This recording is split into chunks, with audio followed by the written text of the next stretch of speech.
The hearing of the Committee on Finance is hereby resumed. This morning, we will hear the proposed budget of the Department of Trade and Industry as well as its attached offices, agencies, and corporations. For this purpose, Chair would like to acknowledge the presence of the DTI family headed by Secretary Domingo. If you have a presentation, sir, you may proceed, and good morning. Good morning po, Honorable Senator and Mr. Chair. We do have a presentation po. We'll start po with the first slide. We'll talk first about just DTI, just to give you a brief background on ano po yung mandando namin. And then some of the 2013 accomplishments at saka po yung proposed DTI budget for 2015. Yung DTI po, we have a mandate basically to promote exports, to promote investments, develop MSMEs, and to protect consumers at saka po develop industries. Our organization is composed of 12 bureaus, 4 attached agencies, 6 corporations, 10 executive offices, 8 service offices, 16 regional offices, 74 provincial offices, 3 city offices, at saka 24 foreign posts in 18 countries. We have a total workforce complement of 3,204 as of June 2014 po. This includes attached agencies such as PESA and includes the corporations such as NDC, SITEM, at saka po yung main DTI and BOI. Yung budget po namin is the 25th among 34 national government agencies in the 2015 NEP. And we comprise about 1/7 of 1% of the total NEP.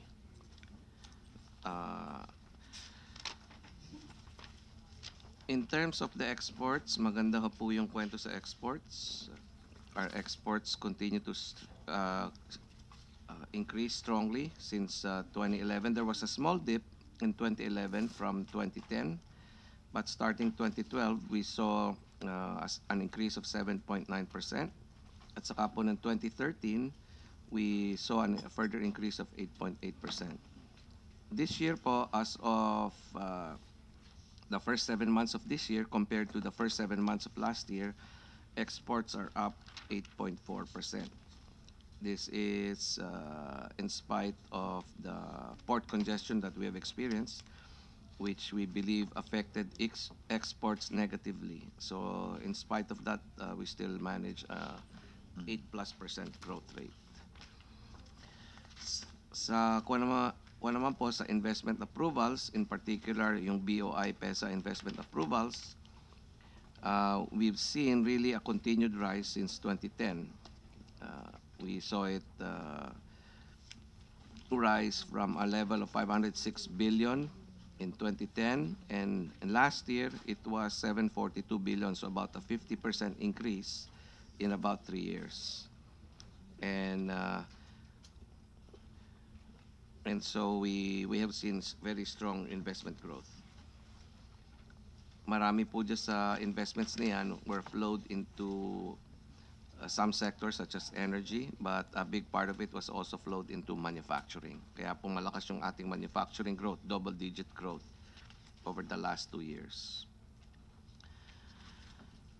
In terms of the development of MSMEs, we actually provided a lot of programs for MSMEs, and we measured them in many ways, including business registrations.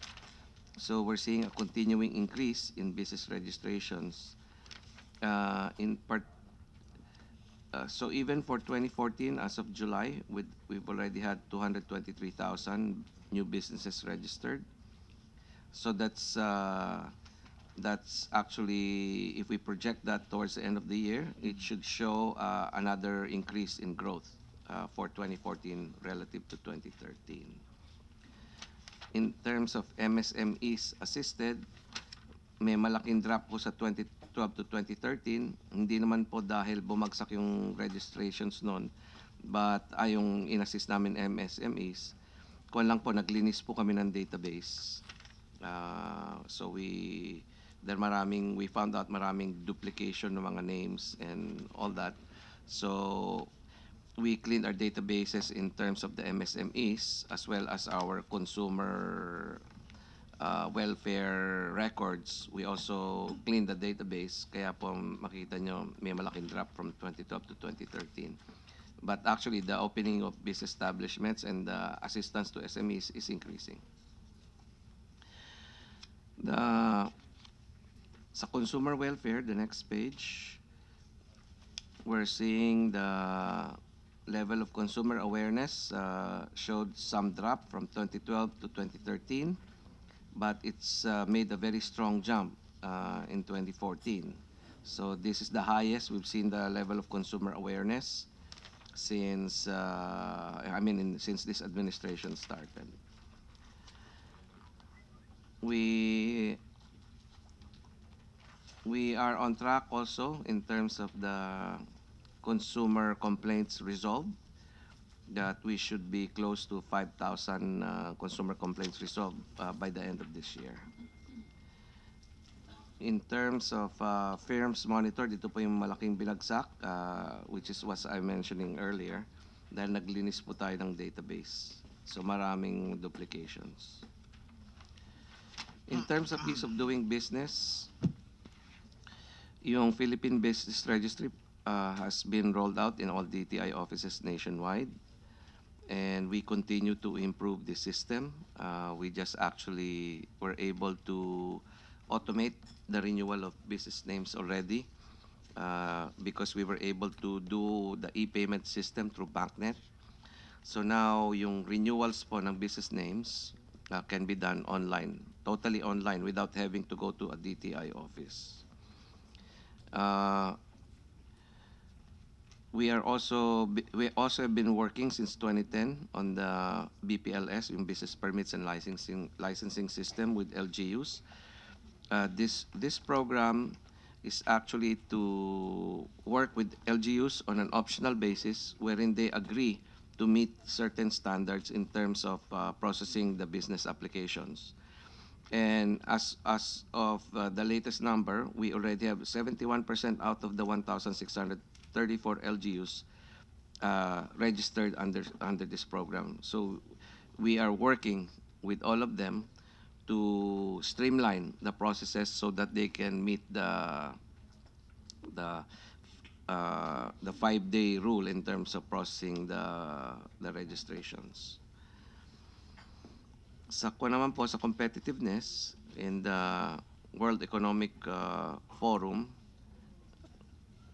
Competitiveness Index, where we started 85th place in 2010, makita nyo po yung continued increase, no? At saka malaki. I think we're the biggest jump among all the countries in the survey over this 4-year period, from 85th place to 52nd place. Ang target po natin dyan is between 46 to 49 because ang target natin is the top third. Last year, 49 po yung top third dahil 148 yung countries na sinurvey. So the top third of that would be 49th place. But this year, bumaba yung number. Naging 140 na lang, kaya 46th place yung so moving yung target depending on the number of countries that respond to this survey. But we're within striking distance, so baka ma-achieve na po natin yan by 2015.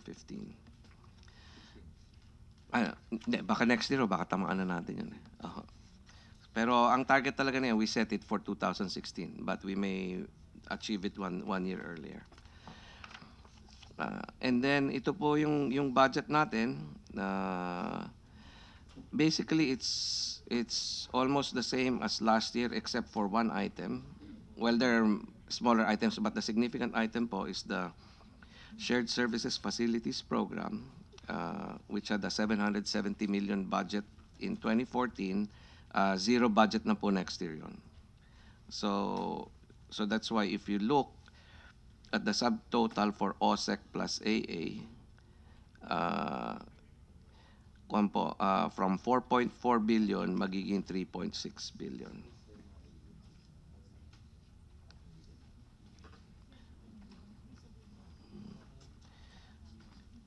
The other significant change outside of the main DTI budget is yung sa budget po ng APECO, which is being increased.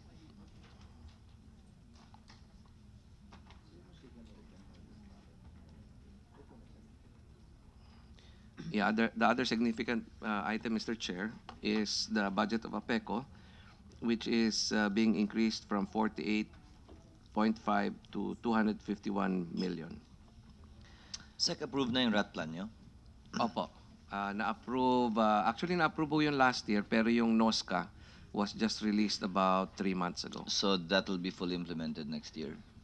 Or at We least are actually starting to implement now, but we're doing it in phases. So dahil meron pong plantilla, sabi ko wag naman punuin. 1/3 munang punuin natin doon sa plantilla, open na plantilla. Okay. And then siguro over 3-year period, we'll try to phase it in.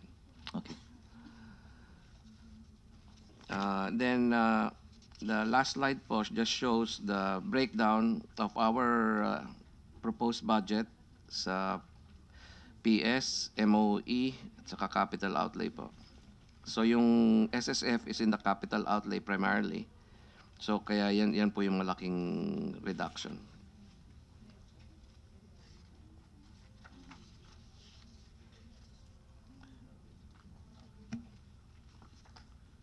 Yun lang po, Mr. Chair. Sec, thank you. Bago po ako magsimula, bigyan niyo lang ako ng 5 minuto. Bibigyan ko lang ng quorum sa Senator Villar. Magkape ho muna kayo. Ganyan tubig. Hearing is suspended.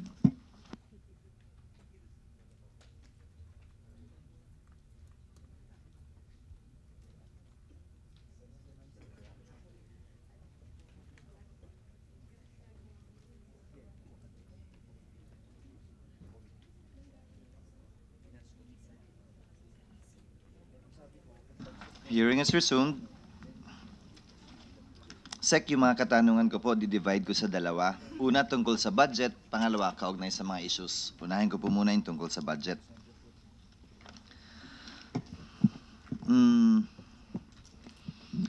Ito pong 20.829 million na pondo na nakalagay po sa special provision on top of your budget under special provision number 1. Are you on the same page? The Micro, Small, and Medium Enterprise Development Council Fund in the amount of 20,829,000.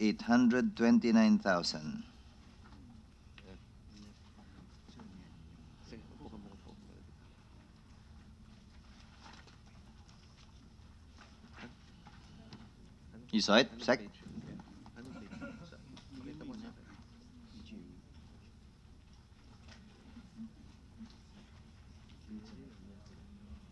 This amount is on top of your GAA allocation. Opo. Can you submit to us, sir, the itemized utilization of this fund, if you already have it, for 2015?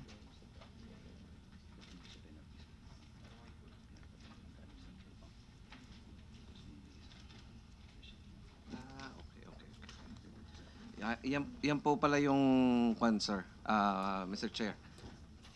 Yung sa batas po, the banks are mandated to invest. I'm familiar. To lend out to a certain percentage of their loans to small and medium enterprises. And if they are not able to comply with it, They there is pay a you. penalty. Yung pong penalty na yun, nagpupunta po sa SMED Council. Gusto ko lang po nga malaman saan napupunta yung 20 million dahil wala po kaming record. And although you submit quarterly reports on it, Opo. maybe know the budgetary appropriation you intend to spend it on for next year. Opo. Kindly submit that, sir. Yes, sir. Second, yun sa CARP ninyo, appropriated herein in the amount of 76,283,000. Can you also give us the breakdown for that, sir? Opo, we'll submit to your officer. Now, the fees and charges na parang revolving fund na po galing sa Intellectual Property Office, may we know approximately how much this reaches For example, if you have the figures for 2013, magkano po yun? At magkano din po ba yung projected income or revenue na ma-generate sa 2015 na gagamitin din po ng Intellectual Property Office? Yes, sir. Tawagin lang namin po yung IPOB. Please, sir.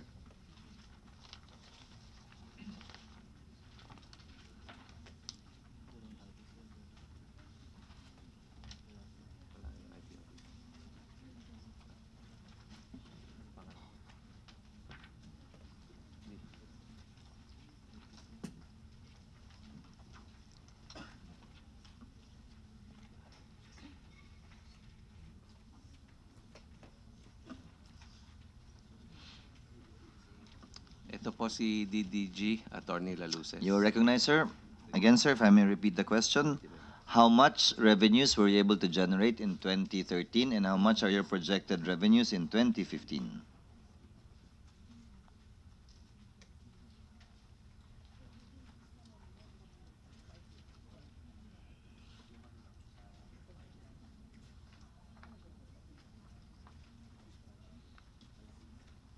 Your Honor, can we just submit the statistics? Because by practice, we submit our financial statements by November of the year. So we are still in the process of preparing the statistics. November projected- for of the the projection. year for the previous year? Yes, Your Honor. So, November 2014, nyo isasubmit yung 2013? Yes, Your Honor. Sa Hmm? DBM. 2012 then, sir. Just to give me an idea how much. Your Honor, I'll just give you the 2013 statistics.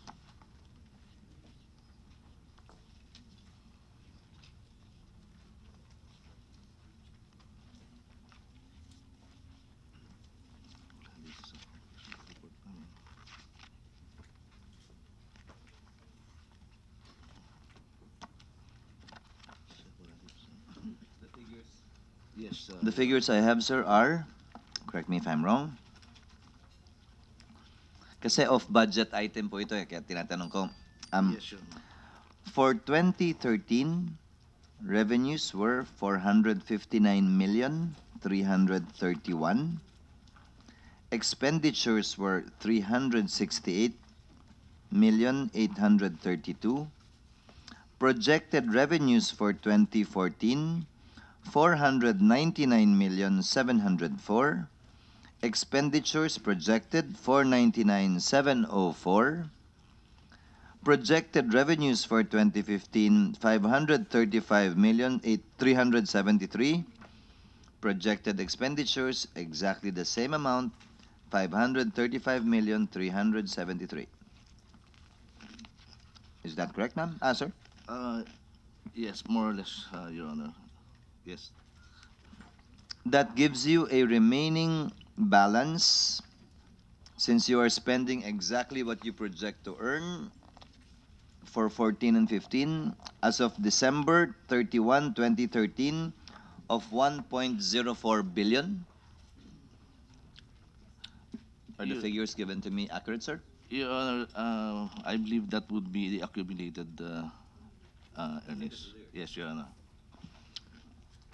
Now, my question, sir, is, can you give us the data and submit to us saan po napunta yung ginastos nyong 368,832 noong 2013? Saan po nyo binabudget na mapunta yung 499,704,000 for 2014? And I presume you have an idea how you will spend the 535,373 for 2015. Yes, Your Honor. We will Kindly submit. submit that, Yes, sir. Your Honor. And one final question, what do you intend to do, or Secretary, what do you intend to do with your 1 billion? May balance pa kayong 1 billion eh. Right now, Your Honor, the office has no specific plans for the balance. It is deposited in an account, a separate account. I know, It's okay. I'm not saying it's lost. All I'm saying is, kung may dapat gastusan, hindi ba, na mura siguro ngayon, gawin na. Kung kumikita man ng interest yun at pinlace nyo, gusto nyo yung gastos yung interest, if that's the intention, let us know too. But there must be a plan and some rhyme and reason behind it. Your Honor, we are discussing the possibility of acquiring property for the office because we don't have a property. But there's no official action on that yet, Your Honor. Tell us what the plans are, sir, and inform us how you intend to use the 1 billion, either for Yes. next year, or for in the coming year, or in the coming years, or interest income lang ang balak niyong pakinabangan doon. We will do that, Your Honor. Thank you very much, sir. Senator Aquino is recognized. In the meantime, Chair yields to his interventions. Thank you, Mr. Chairman. Good morning to my friends at DTI. Magandang umaga. I just have 3 questions and 3 updates that I would like to request. One is on the port congestion. As Secretary knows, we had the hearing a couple of weeks ago, and we plan to have our second hearing within September. But I know that things have been moving already. So, in fact, I was in Cavite recently in one of the PEZA zones, no, and I saw that the containers were already there, no? So maybe you could just, for the record, give an update, Secretary. And then Yusek Cristobal, the president, recently in PBSP, gave a pronouncement on inclusive business. Maybe you could also give us an update regarding inclusive business and the plans of BOI. And then lastly is on the Negosyo Center, no? We passed this law this year. It's not in the budget. Maybe we can give an update on how we intend to get this funded, or if there's a process that we can still do so that we can find some funding for 2015.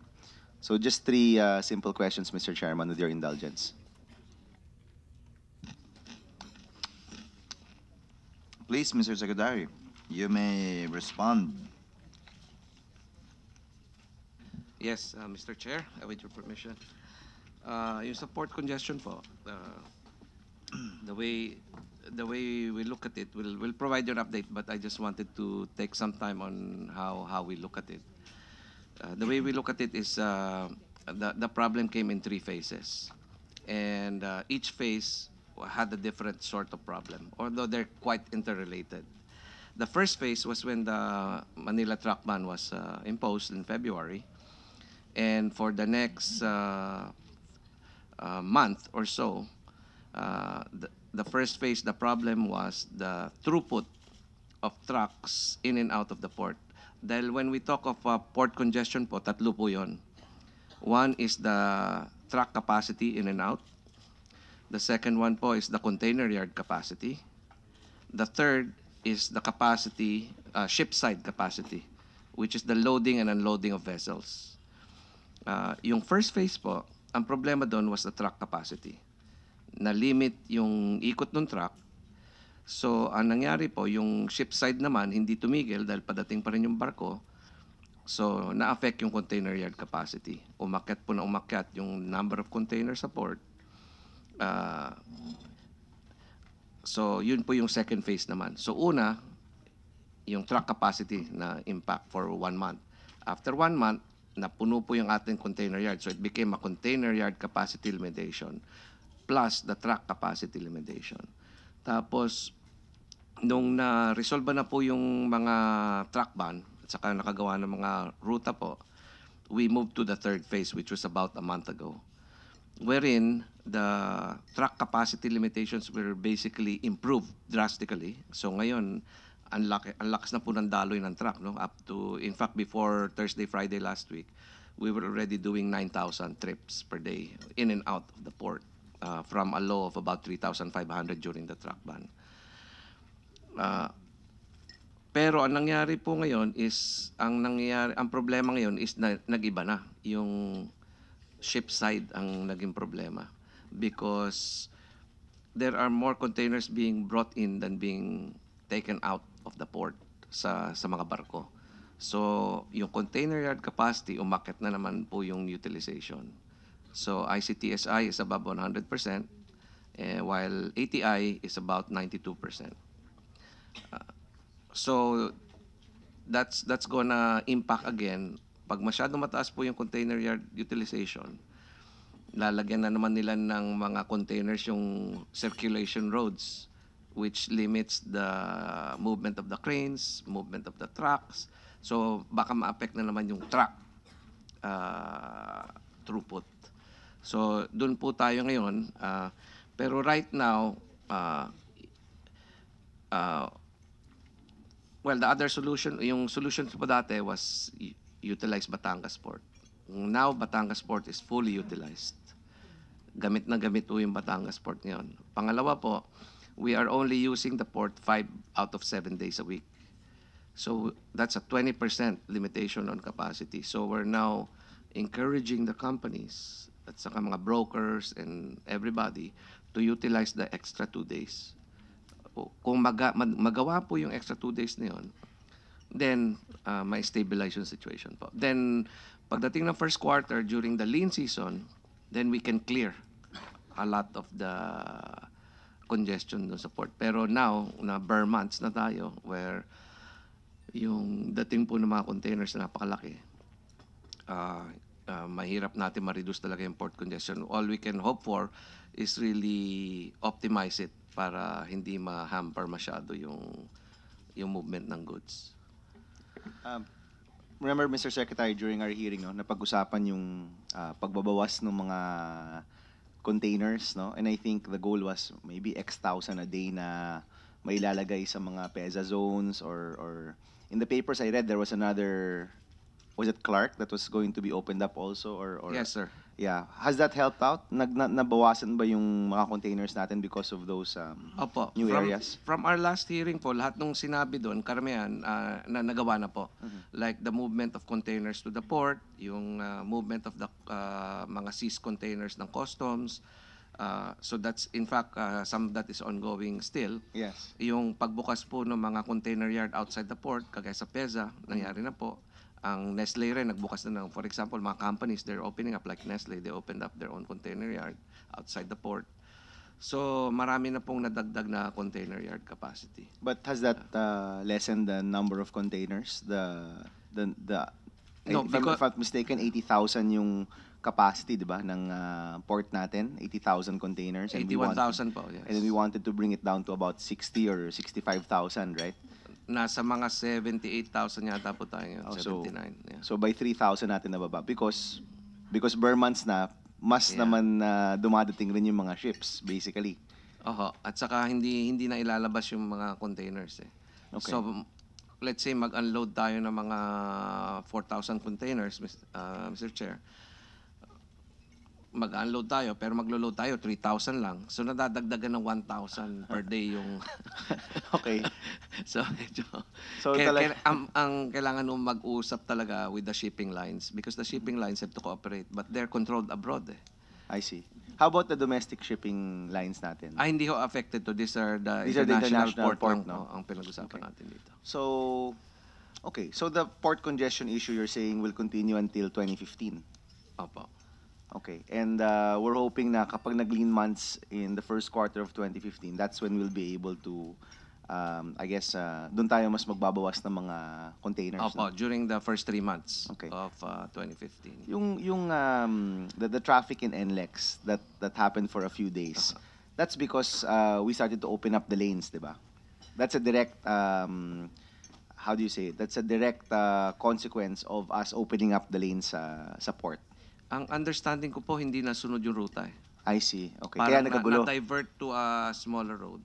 I see. Kaya nagkabuhol-buhol po yung traffic doon. Okay. At saka, I guess we didn't have enough enforcers. Okay. So it was being run by the local city governments, yung enforcement. So now, ang dinicide po ng Palacio is that the routes going from NLEX to the port will be manned by MMDA and by I the see. National Police. Okay. So that was temporary. I mean, hindi naman yun to be expected Opo, every day. so yung as nangyari. of yesterday, parang wala na akong kuwan. Pero Monday, Tuesday ho, medyo light pa kasi yung load eh. So we'll see today until Friday po whether talaga na-cure na yun. Okay. And that special route will be there until 2015, until the end of the year. Yes, until ma-resolve po itong port Okay. congestion. Which we're saying will be 2015 pa. Hopefully, first quarter of next First year, quarter okay na next tayo. So there's no other way that we can speed up the process of taking out the containers. Kung magawa natin 7 days a week, Okay, so yun, from that hearing... Napaka-critical ho nun. Yes. If we're able to use the additional 20%, that will solve almost all of our problems. Okay, so from the time that we had the hearing until today, which is maybe about 4 weeks, 4 weekends, hindi pa naging operational yung port ng weekends and yung Monday morning. We've been pushing everything. So the chamber's already part of the task force. So who is Hindi rin nila the- matulak. Who? Which group? So, di Ah, ba? kasama po ang PCCI, FFCCCII, No, I mean, who are we talking about? The private sector. private sector po. Kasi in that hearing, ang tinuro nila was the government agencies are not open during the weekends. If you remember, Ay, di ba? Na, NC na-cure na ho yun. Na-cure na yun, di ba? So, we are So, there. Government is there. Everybody's there. Except the Except- private companies. Yeah, they're still not sending enough trucks. So, They're still not sending enough trucks. And the trucks are there also. although this weekend po may increase. Nag-increase po yata ng 200 or 300 containers Okay. from the prior weekend. Okay. But we need to bring it up by several thousands. Yeah, because if you can do 9,000 trips a day, tama ba, di ba? 9,000 trips in a day. 9,000 times 2.5 is, ano ba yan? 22,500, around that much, no? So, that very crucial period needs to be utilized, no? Dahil yung mga barko po, hindi tumitigil ang pagbaba ng container sa port. 24/7 sila magbaba. Mhm. Yung trucks natin, 5 days a week lang naglalabas ng So, container. in the past, Secretary, nung wala pang congestion, tatambak lang yun over the weekend, and sa Monday, they'll just double time and Opo. take it out. Opo. Okay, but in a crucial situation like what we have, we're hoping that they can operate. So sino yan? These are the logistics companies? Who are we? Well, the importers at saka the truckers and the brokers. Okay. The truckers naman are for hire, di ba? So if there's a Opo. client, they're there. It's really Although the clients. Yung I spoke to one logistics company, sabi nila they cannot make their drivers work 7 days a week. No, they have to hire more people, syempre. Per Opo. day naman yung Ah. bayad dun, di ba? So, iba-iba pong kwento naririnig namin. Sabi naman nila, marami nag-hire daw ng mga tractor head drivers dinadala abroad. Okay. Kaya nagkakapusan rin po ng drivers daw dito. Okay. I know this is not the subject of the hearing, Mr. Chairman, so I'll try to be brief na lang. When we brought the containers to the PEZA zones, for example, did government pay for that? Who paid for that? Ay, hindi po. Government did not pay. Oh, but who would pay for the transport? Kunyari, di ba nagbukas tayo ng area sa PEZA zone or sa Clark? Yung physical yung paglipat po nung mga containers to those areas, who paid for that? Sagot po ng mga kumpanya yon or ng mga logistics companies. And if it's a seized container of customs, The first ones po, I understand, was sinagot ng port operators. I see. So they hired a vessel. To Now, bring yung future or na mag-hire silang barge, hindi ko po alam kung PPA na magbabayad nun or still the port operators. Okay. All right. Sige po. So, well, anyway, we'll take this up again in our next hearing. We'll see kung ano pang mapag-uusapan, no? Maybe we can get some of these companies there para we can get their commitment to operate on the weekends also, Secretary, no? I have the two other questions, but I think si Che will answer the inclusive business one. How about the negosyo center, Secretary? It's not yet wala pa siya dito, 'di ba? But can we still find a way to find it in the budget for 2015? An amount, sir, of Mr. Chair was 93 million was submitted to DBM intended for the negosyo center. So it was favorably considered and will be supposed to be included in the errata submitted to Congress. All right. Thank you. Thank you very much, sir. Mr. Chairman, Senator, about the inclusive business, we took a little time in unloading some work and hiring a couple of new warm bodies. So we formed the team in BOI. Unfortunately, not in time for the President's speech, no? But I think that speech gives us now a better, stronger policy direction. We plan to launch this process this month, no, third or fourth week. Well, timing then, it's the anniversary of the Board of Investment, so we want to use that as a venue. And then we will link this also with our localization of the industry roadmaps. we plan to bring this down, our industry roadmaps to the regional level.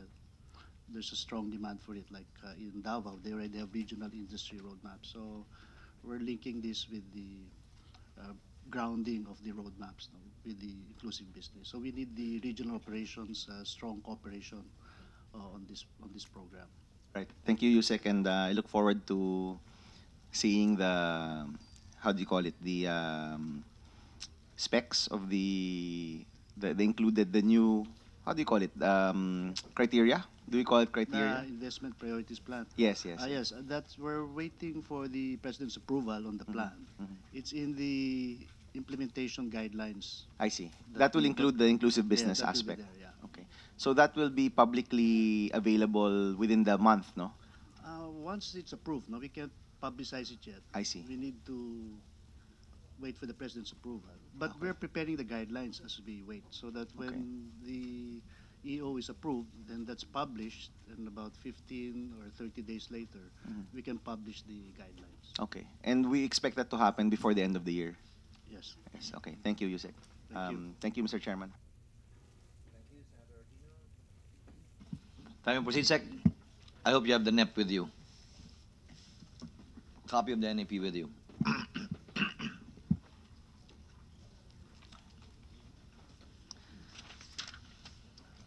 Page 708.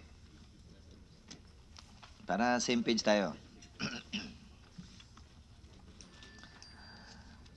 Can you give us the detailed breakdown of your capital outlay of 29,860,000? Kindly just submit that to us, sir.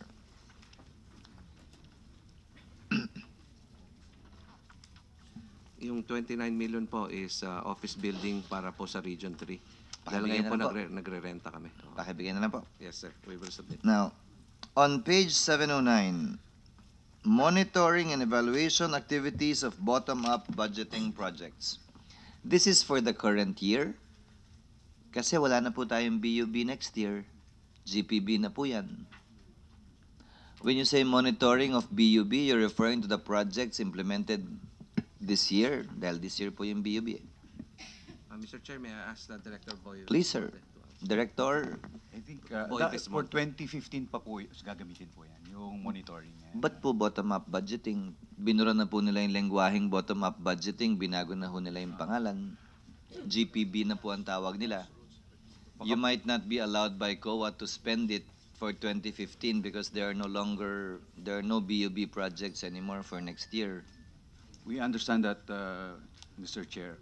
I think DBM will submit a set of errata. If it's and not that in will the be- errata, the Secretariat is instructed to kindly take note, as well as in the other agencies, if there are similar references to BUB still in the 2015 budget.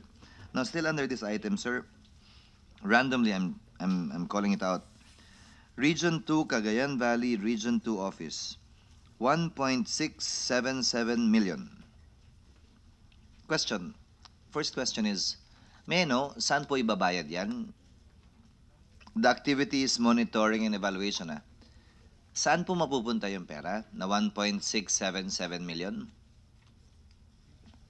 Please, Director. Yeah, yung pong monitoring and evaluation po. Ginagamit po yung pondo na yan for yung pong mga traveling expenses ng mga tao. Pag-visit po nila ron sa mga projects at saka pagpunta po nila ron sa mga local government units. So ito po yung regular operating expenses nila. So para puro po- traveling po ito? traveling and siguro po supplies. Yun po yung karamihan ng mga provisioning na kailangan. I understand, sir. I understand that that's where it will usually go, but you proposed 1,677,000, not 1,700,000, not 1,780,000, down to the last 7,000, 1,677,000. I presume this has a breakdown. Yeah, it's actually a percentage of the total amount of the GPB projects for each region. For each it's, region? Yeah, it's 3%. 3%, sir. So parang iyaw to. Kumbaga sa DPWH, iyaw engineering and other administrative expenses. So it's just a percentage. Yeah. So wala pa po itong breakdown. Meron pong liberty yung mga ahensya kung saan po nila gagamitin yung pera na yan. Pero definitely under MOE. Can we see the guidelines and the limitations, if any, on how they will spend it, if this is simply based on a percentage? So 18,624 is 3% of 614,126. Tama po yan, Mr. That's the correct computation? Okay naman. Next sec, MFO1, page 710. Design and development of plans, programs, and policy for industry development.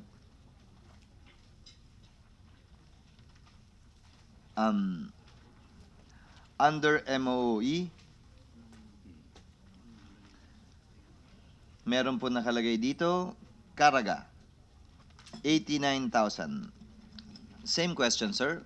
Saan po mapupunta to at saan hinugot yung figure na 81,000? Dito po sa MFO1 ng mga regional offices, nagre-represent po ito ng activity na ginagawa ng particular region pertaining to MFO1. So, meron po tong detalye kung ano yung gagawin nila in relation to MFO1. Sa 89,000 nga po, ano pong gagawin at pagagastusan nyo sa 89,000 sa Caraga? Rather not Caraga, car, rather. Sadali po. And while they're looking at that, sir, paano inallocate to by region? What was the basis in formulating the allocation per region? Ito po ay batay po dun sa guidelines natin na zero-based budgeting. Kung ano po yung na-identify nila ng mga projects, activities, ito po yung budget na nilalaan po nila. So may naka-specify po ito. Meron po sila. Bawat isa. Just randomly checking, sir. 89,000. Ano po yung in-specify na project ng CAR under the zero-based budgeting? Under this MFO? MFO1.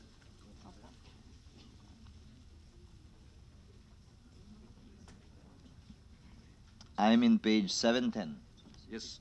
Doon po sa submission namin ng detalye po kasi by budget expense po. So mga traveling, supplies and materials. Ang activity po nito, yung activity po dito ay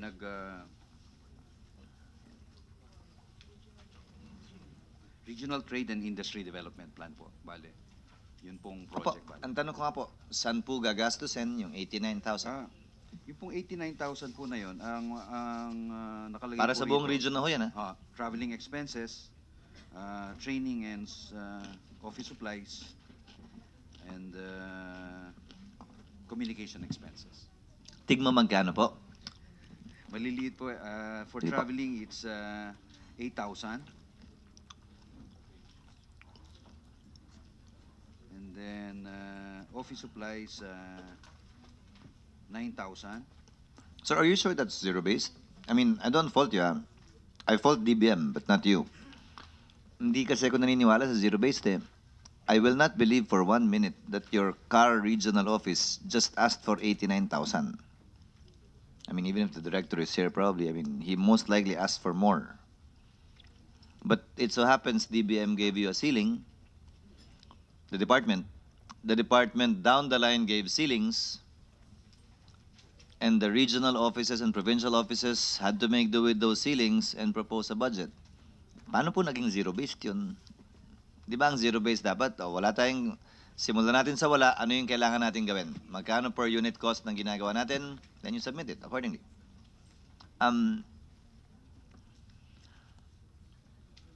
I'll proceed to the next. Page 711. Formulation of plans, programs, and policies relative to industrial training and national competitiveness. Sec, please bear with me, because I consider all of these items as lump sums, because all of them are MOE. If it's a regular program of DTI, you can almost do anything with it. So, formulation of plans, programs, policies relative to industrial training and national competitiveness, 30,211,000. Where will this go? I mean, who will be paid with these monies? Magkano yun sa kuryente? Sabi mo may traveling, magkano yun sa traveling? Where will it be spent?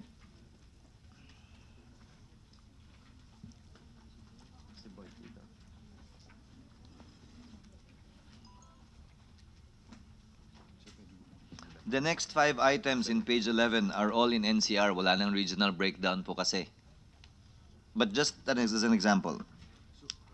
Yes, sir. Mr. Chair, yung pong budget na po yun ito for formulation of plans and programs for relative to industrial training and national competitiveness. Ito po yung budget na inilalaan po dun sa activities, projects ng Competitiveness Bureau. Kasama po roon yung budget ng National Competitiveness Council. Magkano po doon yung budget ng council? Labas na po yung sweldo, MOE lang to eh. MOE lang po yan. Ano po? Alin po doon yung kuryente? Alin po doon yung... Wala na po rito yung mga utilities. Ang nakapaloob po rito yung mga traveling na lang po, supplies. Yung pong ating mga bayad sa renta ay nakalagay po sa General Administrative Support Services Fund. So can you give us a breakdown of this as well? Saan mapupunta yung 30 million para dun sa formulation of plans para sa competitiveness? Ito po Saan yung mapupunta yung 29 million? I presume there's a breakdown too. And you know already where to spend that money. Doon po sa mga programs nila, basically yun pong project na to ay meron po sa Ease of Doing Business, mga project, BPLS. Pakisubmit na lang po sa amin. I presume there's an amount for each program and project and it will total the totals provided herein under MOE. Page 712, promotion and development of small and medium industries in the regions. Total MOE, 728,894. First question, sir. How did you allocate this per region? What formula did you use in allocating this amount of MOE per region?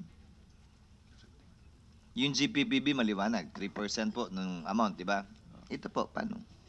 Ito pong regional budget po. One, tama po kayo sa nasabi nyo kanina, meron pong ceiling na sinasabi ang Department of Budget and Management.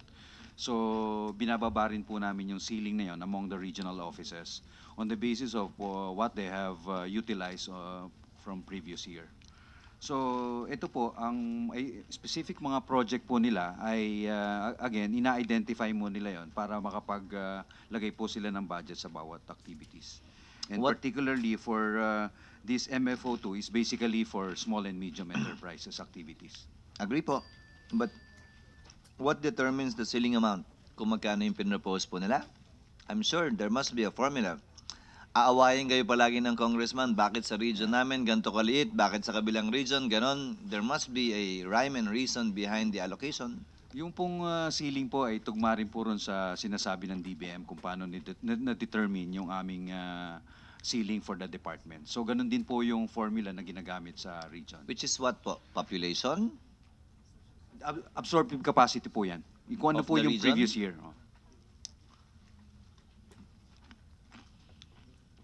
So pag mababa yung allocation, ibig sabihin mababa yung absorptive capacity?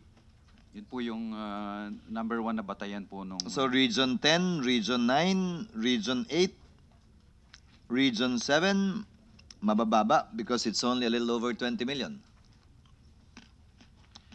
Yung pong ceiling po ay yung pong amount po na yon ay para po sa lahat ng activities po ng DTI sa regional offices. Kung paano po siya i-allocate sa bawat MFO, yung pong region ang nagdi-determine kung gaano kalaki yung amount intended for SME, magkano yung for trade promo, and for other MFOs. Please clarify it again, sir. I'm discussing it by MFO. In this case, your ceiling of 728,894. Absorptive capacity was used as a formula? Yeah. As a consideration? What else? Yun lang? Yun pong kung ano po yung activities na popondohan ng region. Kasi nga po yung ceiling covers all the MFOs. The Per ceiling- region? Per region, yeah. Covers all the MFOs. So example, no, Region 8 tayo. Doon kailangan ng tulong eh. Region 8, 36,819. Where will this be spent? The item is promotion and development of small and medium industries in Region 8. How will you promote small and medium industries in Region 8 using this amount of 36,819,000 as MOE. Wala pong CO, yung PS, presumably sweldo ng tao. Saan po pupunta yan? Dito po sana nakalista dito, region 8, updating of the SMED plan, updating of the Regional Trade and Industry Development Plan. Yan po yung major items na nakalagay sa region 8. Ay, meron pa pong iba. I think ito lang po yung mga malalaking items. Now, when you say updating, exactly where will how much was allocated for it, sir? Yung updating na binanggit nyo? Yung spend Wala plan? po akong dito sa list na to eh. Can we get region 8?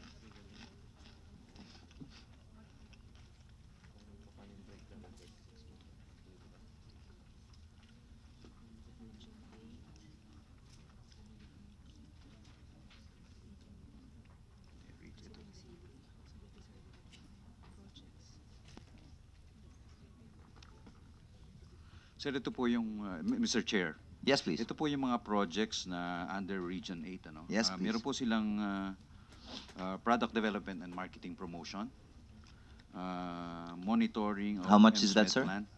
For product development, 438,000. Mm-hmm. And then they have business development services, Mm-hmm. particularly for organization, facilitation, and participation in local regional trade fairs, around 400,000. Thousand. And then strengthening of community-based enterprises, 145,000. Business permit licensing system, 204,000. Operation of NERBAC, 88,000. Local and regional economic development program, 88,000. OTOP, 117,000. What's the big ticket item, sir? Your Roving total ac- is 36 million. Roving Academy is 438,000. Malayo ka pa rin, sir. Wala ka pang 4 na milyon. Dali, sir.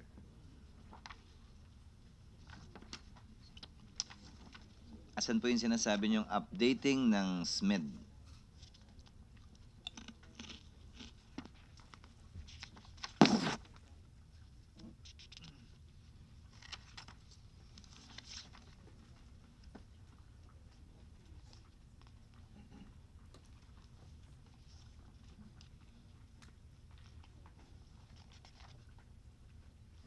Yung detalye, kasi maliit pa lang ito eh.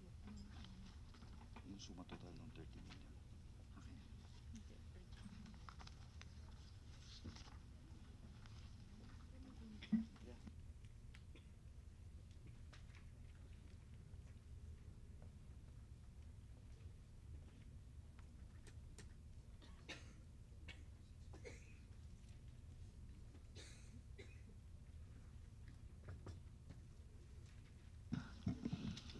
I won't belabor the point, Secretary. Kindly just submit to us.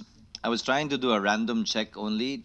If you could have answered it, I wouldn't have looked at and asked for the others. But since he cannot, can you submit to us all the detailed breakdowns of this MOE? It's budgeted down to the last 1,000. May mga bitin eh. 5,391,000, 3,561,000. I mean, if these were round figures, I can assume and I can give you the benefit of the doubt that it's an estimate. But since it's down to the last 1,000, I presume you know exactly what you're doing. Can I add dun sa sagot po namin? Please, sir. Karamihan po nung mga wala dito sa, yung malaki, kasi po yung MFO2, nandyan po yung GPB. Kasama po Actually, rito. Pati ho ako nalilito kung nalilito rin kayo kung paano ginawa ng DBM to. Ayaw nilang ilagay PS, CO, MOE at bin-breakdown ho yun. Ginawa pang MFO, sa totoo lang, na dinodoble-doble naman yung count at bilang. So I want to disaggregate it and I want to see how it's presented here, since you presented it this way too, saan siya pupunta?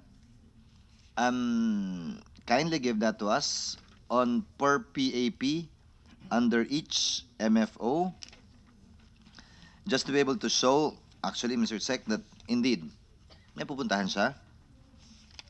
Now, Mr. in the Chairman. yes. So roughly yung regional office ho natin, magkano yung pondo for projects? If it's not 36, kasi ang laki, di ba? 700 plus million, no? But we're saying na, well, I'm familiar with some of the projects and usually nasa hundreds of thousands lang yan per regional office. Magkano ho talaga yung pondo ng isang regional office to run programs?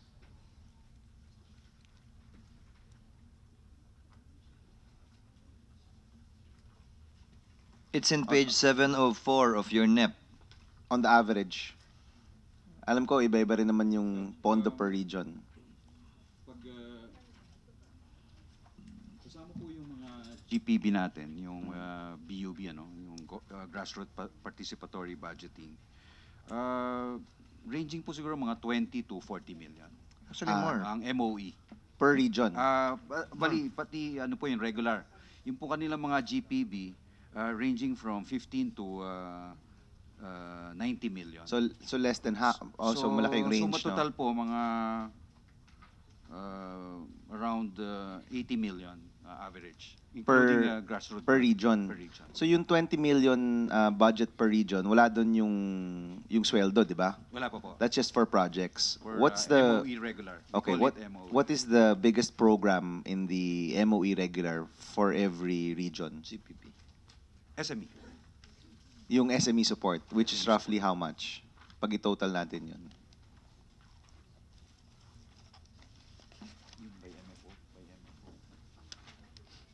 And paghahatian pa yun ng mga provinces, di ba? Kasi may provincial Depende po kung offices pa tayo, gaano di ba? karaming probinsya. Yeah. So that amount is actually divided across the different provinces pa, di ba? So including GPB. Sige, tanggalin mo yung BUB. Or GPB naman. GPB. Our MFO2 is actually 782 million. And Without the GPB. With. With. With Kung wala yung And GPB, GPB is 614. yes, so tama. So it's about 100 plus million yung natira for the SME. regional offices, no? For the SME. Okay. But that's what's actually confusing also. Pag regular, like GPB, nilalagay nyo sa MOE imbis na sa CO. I would put it sa CO if I were them. But it's being put in MOE because it's a regular program of the department. But most of these are training, di ba? Or actual capital. Meron po capital outlay. O kung capital siya, di ba? Kung magbibigay ka ng capital, why is it MOE? It's, di ba? I'm not blaming you, ha? It's COA's problem and DBM's problem actually. But anyway, Paliwanag po ang DBM. Ang tawag po nila rito under MOE is Regular. nasa loob po ng subsidy under MOE. And then kung subsidy po siya, pag binigay po sa isang local government unit, pwede po siyang gamitin for its purpose, whether it's, for example, capital outlay or for regular MOE expenses. now, Mr. sir, Chairman. Please. Yung GPB natin, is that in all? That's not in all LGUs, no? That's in specific LGUs. Yes, for all, there are about, Your mic, sir, for the record. I think for 2015, covered na po lahat ng municipalities. Okay. So total of 1,600. But not necessarily by DTI. Covered ng GPB, halos lahat ng munisipyo, but DTI's footprint is not in all municipalities. Kung sino No. lang po yung nag-submit ng mga projects. Okay, how many LGUs yung under the DTI GPB?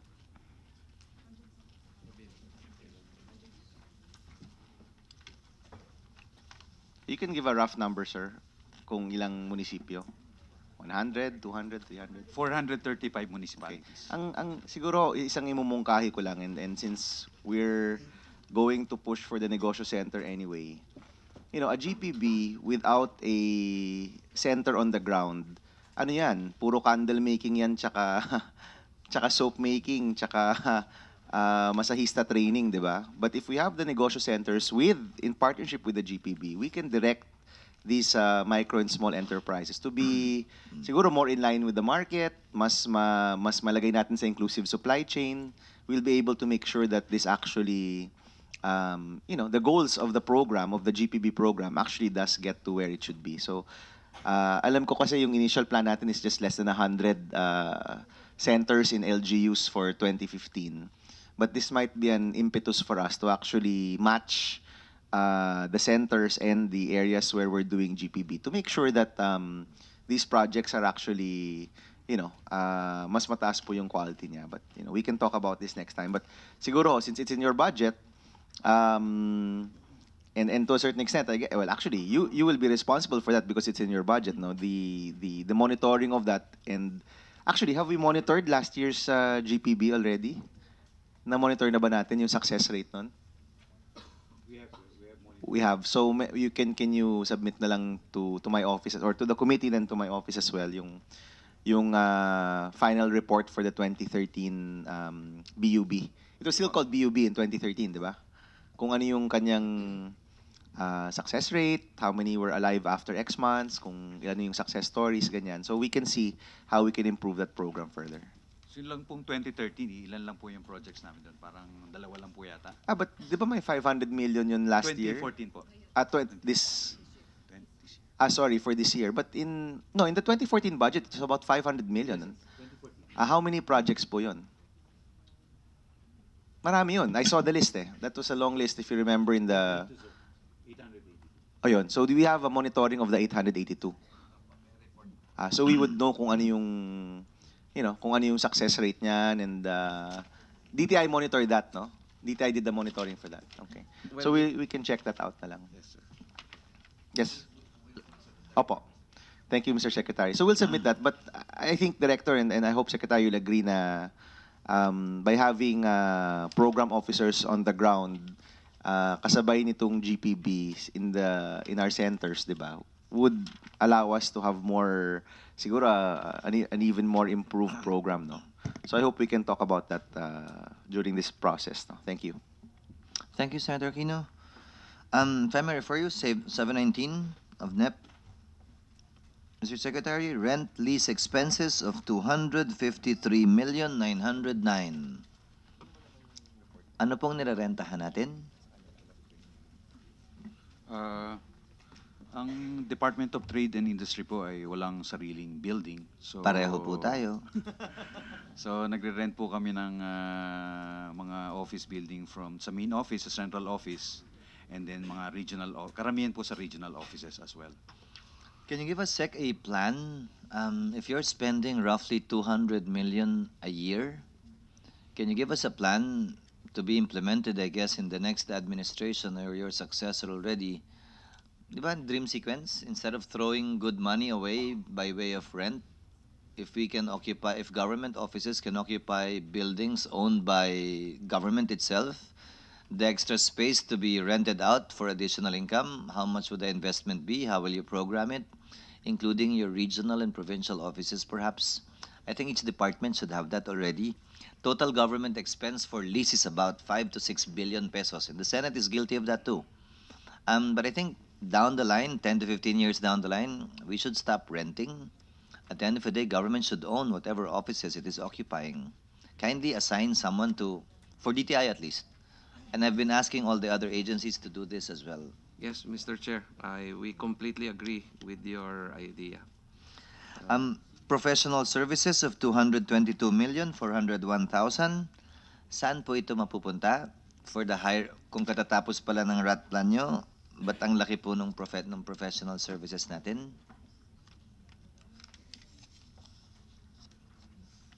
One po yun, janitorial services lang po, at saka security. I've always questioned that designation. But professional services po ang tawag.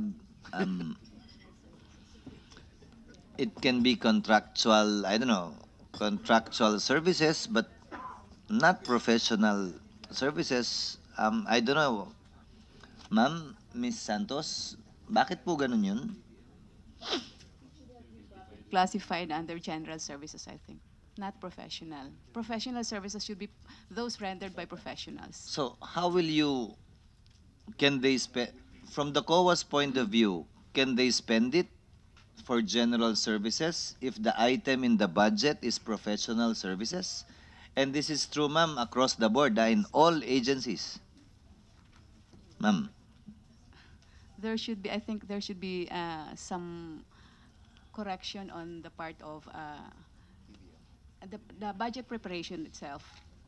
How you present your budget, and then how you present it to the DBM. But this is true, ma'am, for all agencies, ha? Professional services talaga ginagawa nila. Secretary is kindly directed to take note and inform the DBM for possible submission of errata on this for all agencies, again, across the board. Now, if we may go to the BOI, roughly same questions lang po. Page 723 of the budget.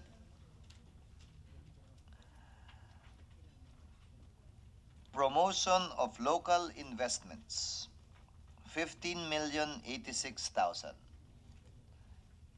Can you give us a detailed breakdown of this? Nasaan po yung BOI natin? Si Undersecretary Yes, Cristobal. sir. Yes, Mr. Chairman, we'll give you a breakdown of those activities. Again, you said this is down to the last 6,000. I presume again, this has a detailed breakdown down to that last 6,000 pesos. Kindly submit it to us, sir. Yes, Mr. Chairman. Yung professional services ng BOI, ganun din, yung 50 million? Same? Ganun din po. Sige kayo kakasuhan. Philippine Construction Industry Authority of the Philippines. Do we have the representative here? Nandito po ba? Yes, sir. Just an information, I was informed that sa 2015 budget po, na-correct na po ng BOI yung paghiwalay ng professional sa general services. Sa 15? Sa akin po eh. Ito pong 2015. Page 725. Sa 15. Sorry. Yes. 725 po. At least nahiwalay na rito yung general. Yes, nahiwalay na. Opo. Yun lang po. Malaki pa rin po yung professional. Professional is at 34 million. Tama po ba? Hindi po. General services. Sorry. Ito, baliktad. Sorry, hindi po mapantay. Baliktad. Oo. Professional services is 4,044,000.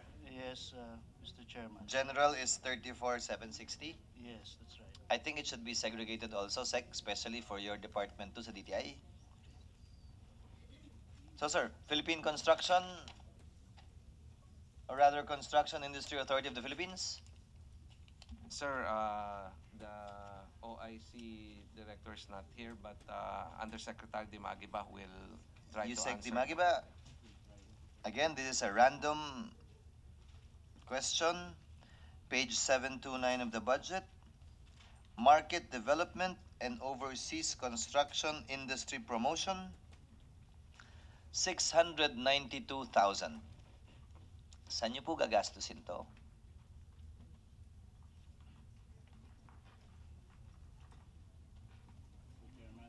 Can we also submit the details on those questions, including the professional services item here, which is 9. Lahat na po.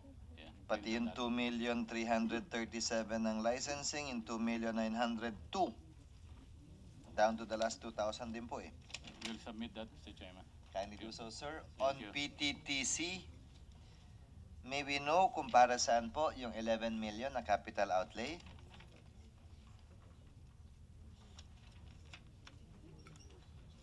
Sir, para po sa generator nila, replacement. Bibili po sila ng generator? Yes, sir.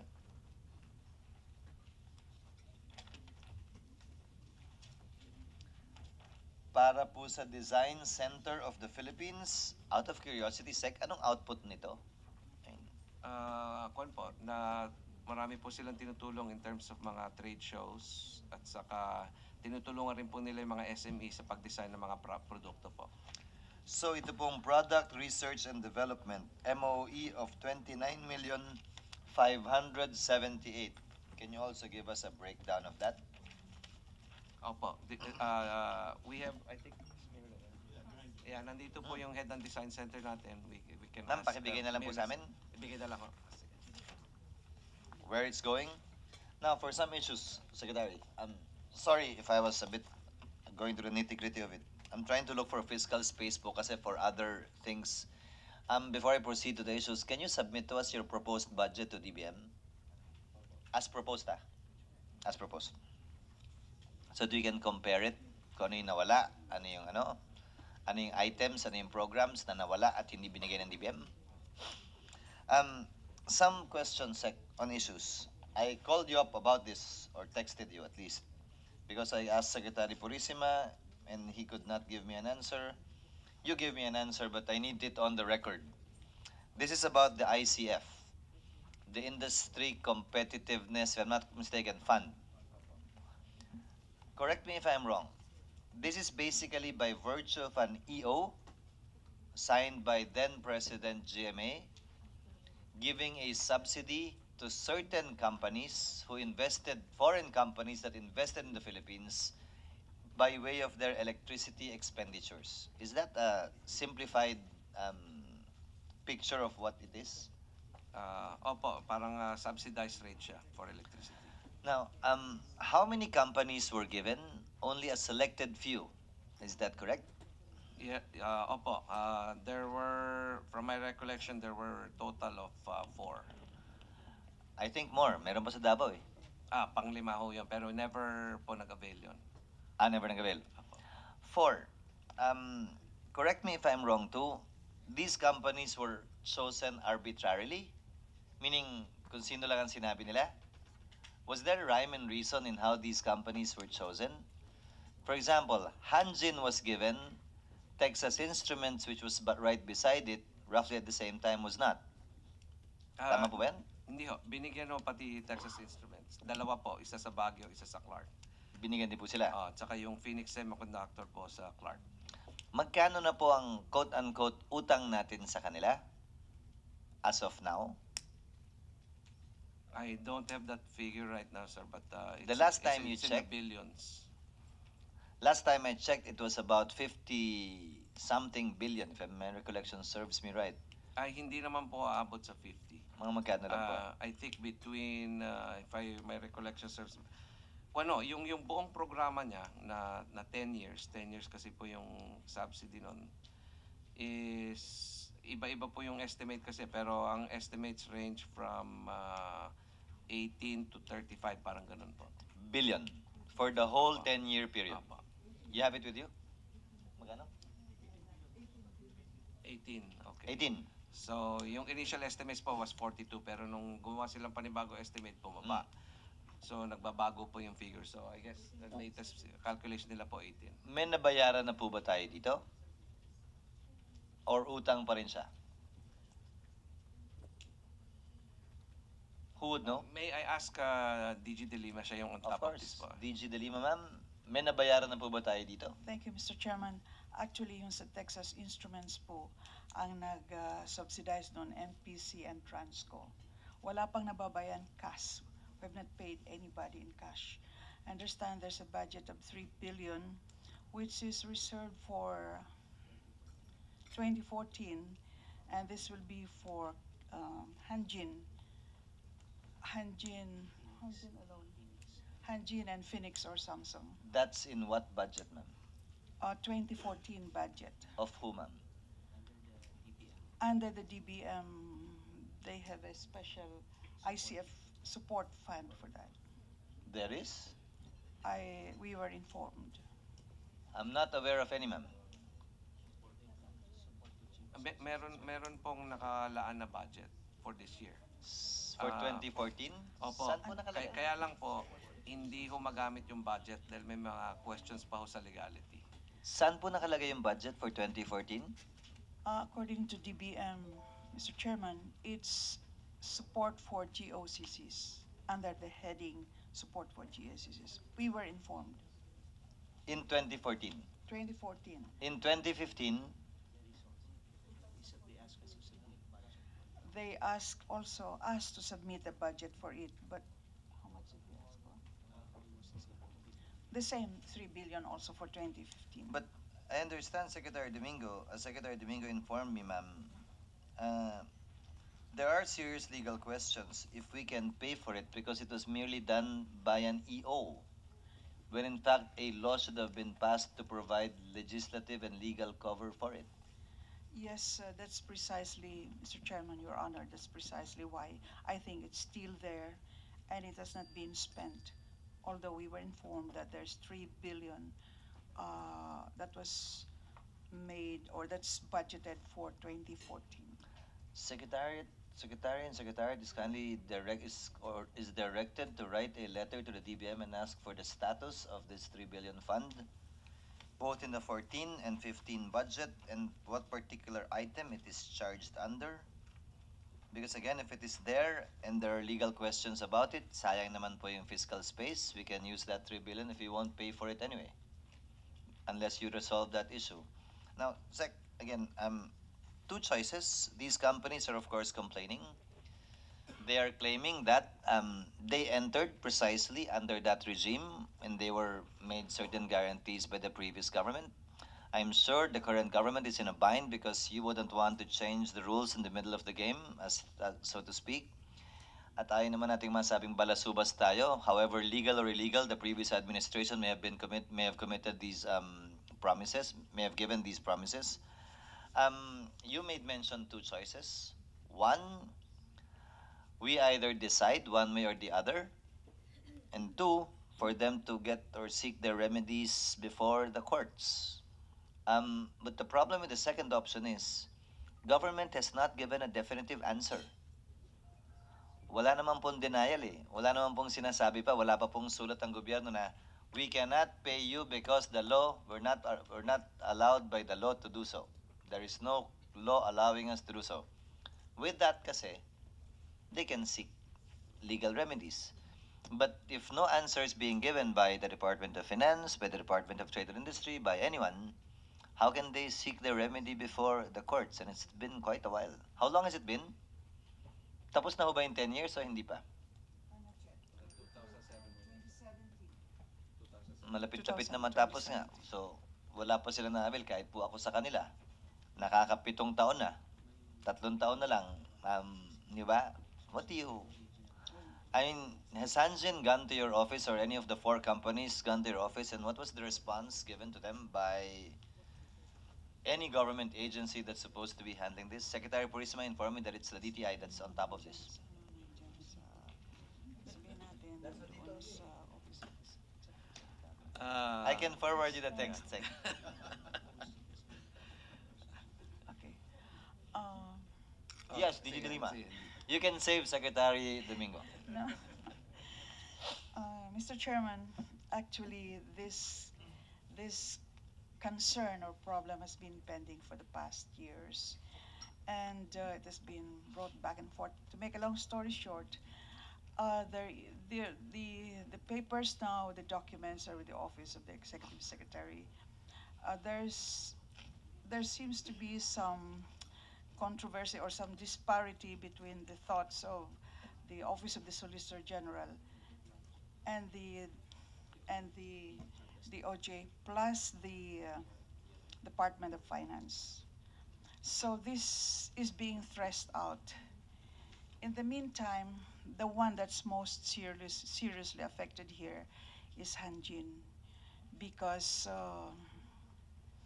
in the case of Texas Instruments, or the instructions also, the latest instructions to the different investment promoting agencies concerned, which is PESA for Texas Instruments and Clark for Phoenix or Samsung, and Subic for Hanjin. So there are 3 investment promoting agencies who are handling this. In the case of Texas Instruments, they're the least problematic because they were ahead, and it was the NPC and Transco that bore the burden of subsidizing. In the latest discussions, the other thing that was discussed was that each investment promotion agencies will provide mitigating measures to make it less burdensome to these companies. My problem with that, ma'am, is, again, I think government has to decide one way or the other.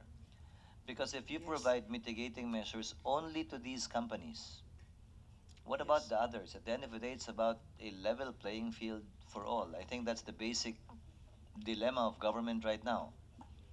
While Yes, Your wanting Honor. to provide a level playing field, they have a contractual obligation entered into by a previous government, the legal basis of which is questionable to say the least. But neither can it be left hanging. You're about to finish your respective terms under the Aquino administration, and this has been going on even before you entered government. Hmm. It's true. It's convenient to pass it on to the next administration, but it has to be decided one way or the other. At least allow them to seek legal remedies by giving them an answer, one way or the other. So, do you confirm that you're on top of it, Sec, or is someone else on top of it? Well, Mr. Chair, we've been actually trying to find a solution to this. Siyempre, as DTI, we'd really like to honor to the extent possible the commitments made by the prior administration because yung I guess the companies entered siguro in good faith, no? Thinking that there will be this subsidy to the electricity. So we're trying to find a solution to that. But given yung mga legal positions that have been raised, as of now, parang ang hirap makahanap ng solusyon. So si DG De Lima has been following up left and right, and of course Hanjin has been following up, no? They used to follow up more often, pero ngayon medyo mas less na on what. But stalemate ho yung position right now from a legal perspective. So hindi we're at a quandary rin how we can proceed at this point. Yung point person ko sa DTI po si DG De Lima to try to come But up who's with in a charge, solution sir? to this. May I know, sinong ultimately mag-decide? It's, If there is it's- a deadlock between the ES, the DOJ, ES office, DOJ, Solgen, DTI on the one hand, Department of Finance on the other, and the promotion and the agencies handling these particular companies, how do you resolve it? I mean, it can't remain that way. Well, siguro we'll have to sit down po and talk to the other parties and see if a decision can be made. Because if Hanjin pulls out, it's going to be a black eye. If Hanjin sues, it's going to be a black eye. And it cannot remain this way.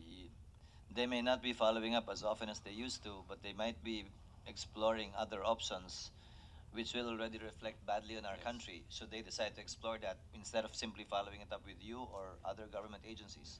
Yes, DG Drima.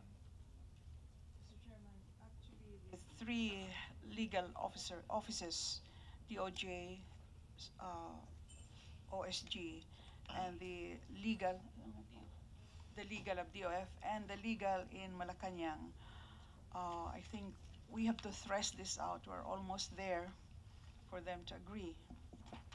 And I agree with you, this will be a black mark on investment promotions if we renege on that commitments which was relied upon by these companies in good faith. So we are really trying. It's now a legal matter which is being threshed out by 4 agencies of the government. Secretary is directed to kindly inform the Office of the President through the Office of the Executive Secretary that when they present their budget sometime later this month, that this question will be thrown at them and for them to be able to prepare in order for them to give an appropriate response. Next point, Sec. Sorry, the TRF, the Trade Remedies Fund. How much is it? Where is it? And how is it being utilized?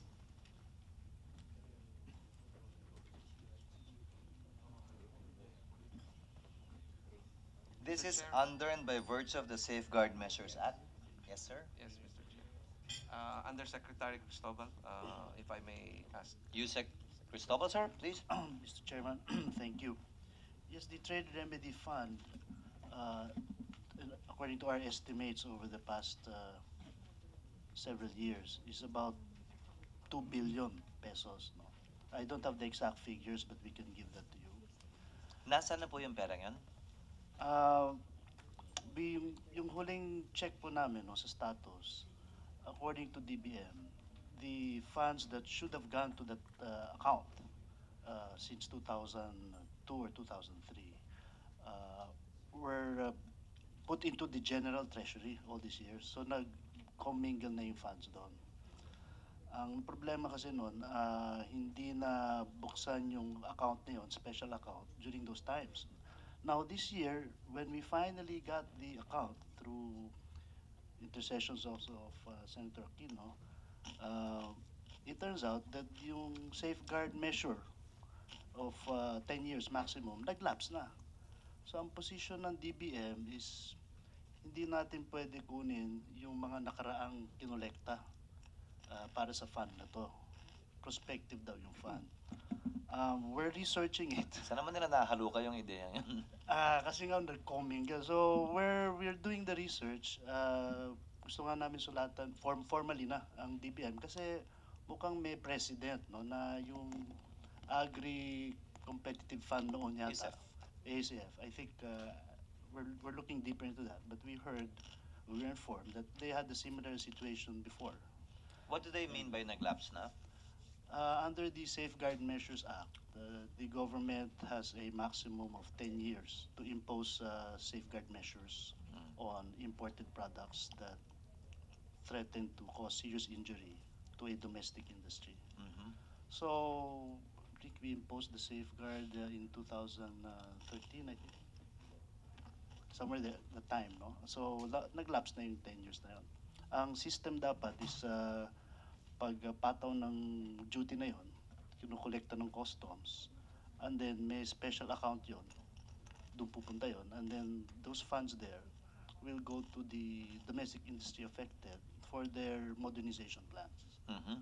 So that was stalled for various reasons in the past administration. We finally got it established this year, but yun ang situation.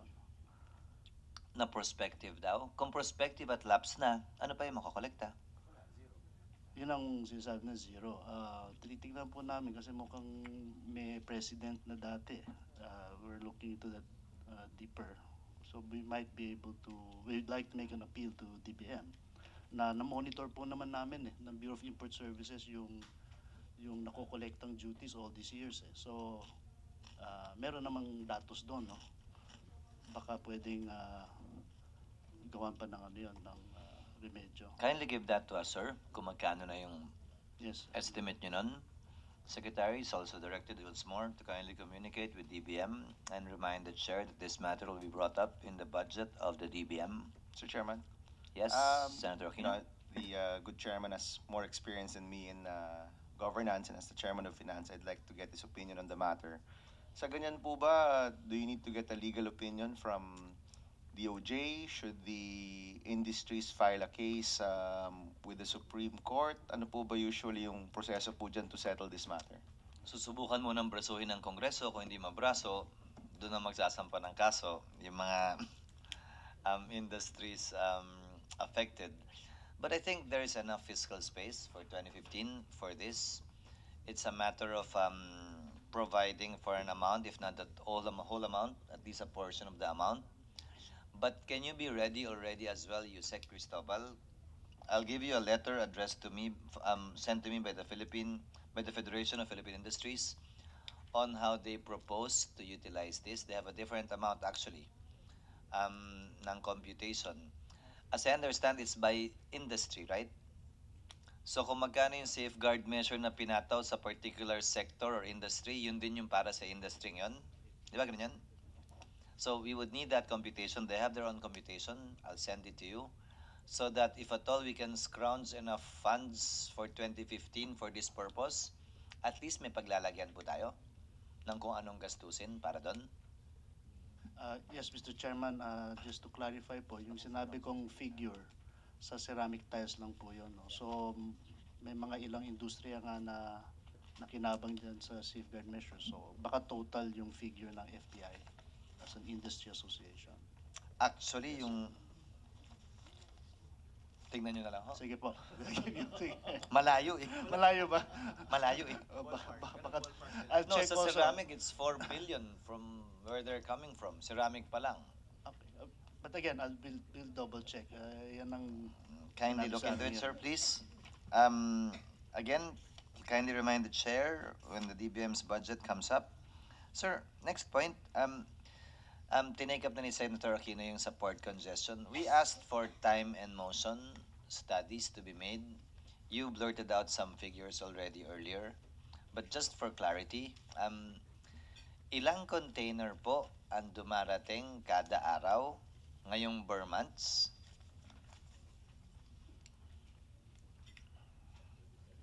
Itong nagsimulang September, ilan na po on average and how many do you project per day ang arrivals ng container? Yung starting po nung September 1, ang Actual po yan. opo. Ang dumarating ranged from 3,730 containers. 3,179 containers hanggang 4,780 containers po, Mr. Chair. Including yesterday, hanggang yesterday. Will this persist until the end of the ber months or will this increase based on previous year's data? Malamang po mag-increase pa yan. To what Dahil figure? Yan po ang wala pa. No, last year po, ilan po ang dumating? Do you have the figures for last year? Wala ko kami figures for last year. We just get the daily reports po ngayon kasi. So that's 4,780 containers per day ang dumarating. Yung maximum po nung last 10 days. Ima-maximum ko na po, just to be safe. Opo. Sige, if 4,500 ko na lang para madali mag-compute. How many are being processed and taken away and removed from the ports per day as we speak? So yung lumalabas po, released from the gates is... Ilan po?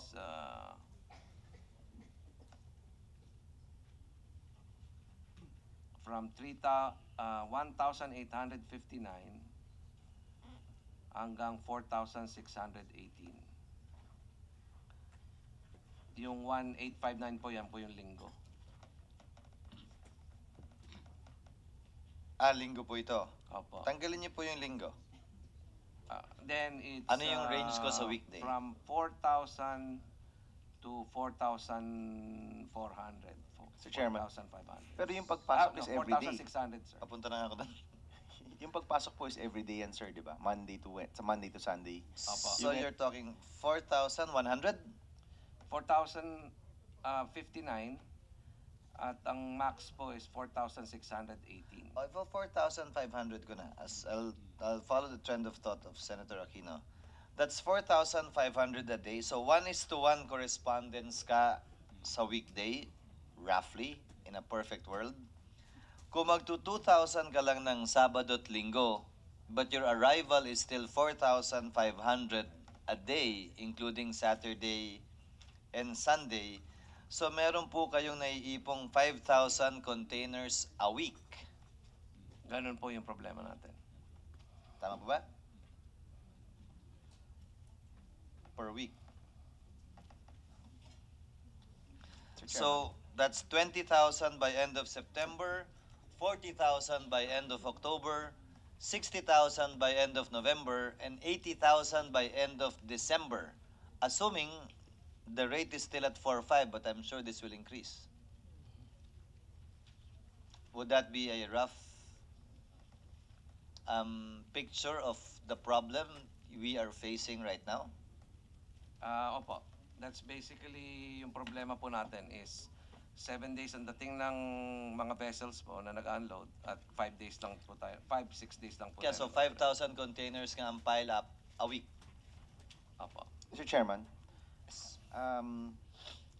kanina, Secretary, you mentioned the 9,000 yung, we're now increased to 9,000 trips. Yan yung in and out po. In and out. Two ways. Two Four ways. ways. So 4-5 pa rin. So, so roughly, we can only do maximum 4-5 na release per day.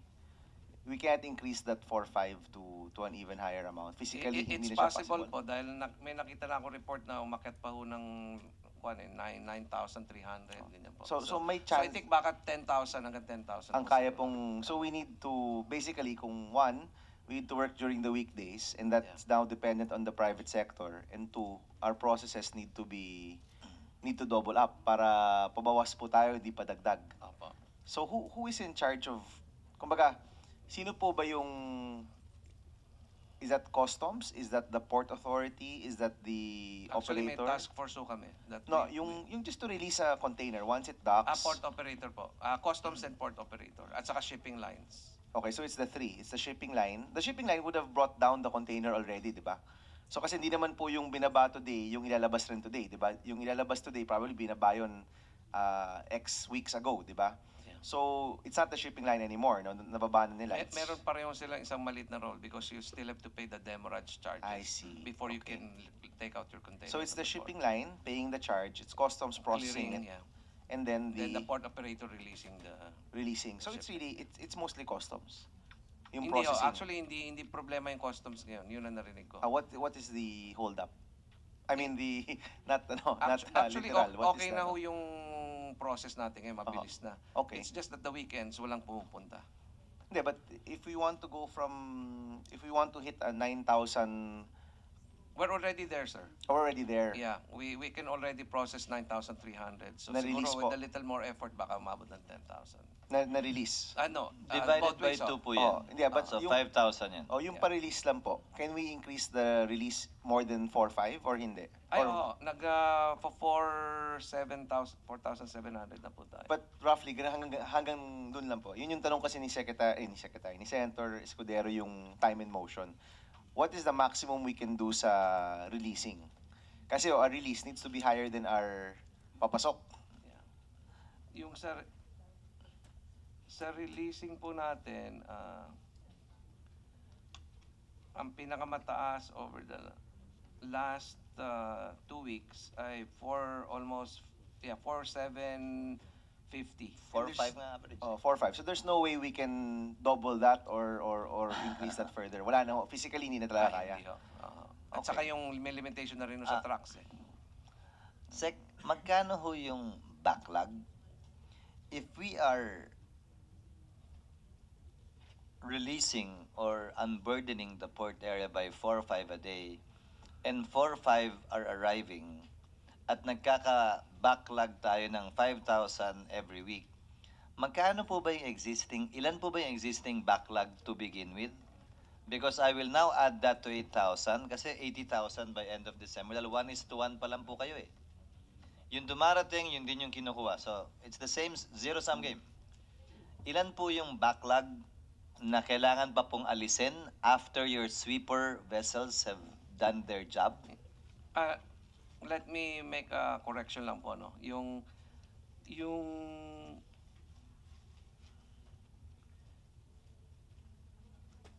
Yung number of containers discharged from the vessels, ang maximum po, 4,780.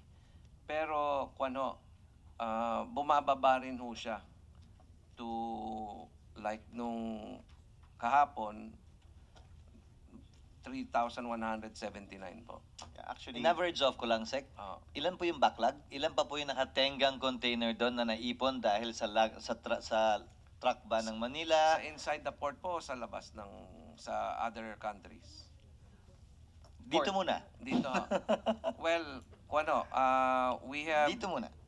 at least 20,000 container backlog po. yeah, 20,000. Because Mr. Senator, if I may add, no, the capacity is 80,000. To operate normally is Mga 60,000. 60. I remember. So, Nasa 80,000, nasa 78,000 tayo ngayon. Sabi niya, sa mga 20,000 yung Apo. backlog.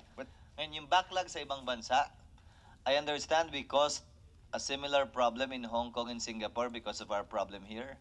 Dahil ayaw nang i-dispatch yung mga barko, dahil pipila rin dito, so sila naman yung nagka-traffic doon. Ang estimate po, malaki yung wide range na estimate. Pero yung estimate po ng PPA at saka ng port operators is mga 20,000 outside 20,000 the pa. country. Actually, Mr. Senator, if I may add lang, yung computation natin, hindi kasi siya constant. Because once you're over 100% capacity, you cannot do 4-5 anymore. It will become significantly less, which is what happened a few months ago. So yung papasok at palabas mo will be greatly hampered once you're over 100%. So in short, within the first couple of weeks, kung over 80,000 na tayo, that'll go down to a few hundred na lang yung kayang pumasok tsaka lumabas. So your mathematics actually is more grave than what you had computed. This is actually an ideal picture. Hindi, because it's a constant to puno na yung port natin. Tama na si Yusek Norris agree with you. Mathematically, di ba, once na puno siya, your total in and out significantly worsen. drops. Yeah. It will worsen. Sir, actually, I'm looking at the figures now over the last 2 weeks. It looks like, in fact, we have released more from the gates to the trucks than what we have discharged from the vessels. By how much, sir? Wala ho kasi total to, dapat pa total. Sino ba may spreadsheet ito? Sir, kasi diba, please understand where we're coming from. Again, we discussed this in the last hearing. Kung ita-time and motion ko to, paano? I don't see a solution.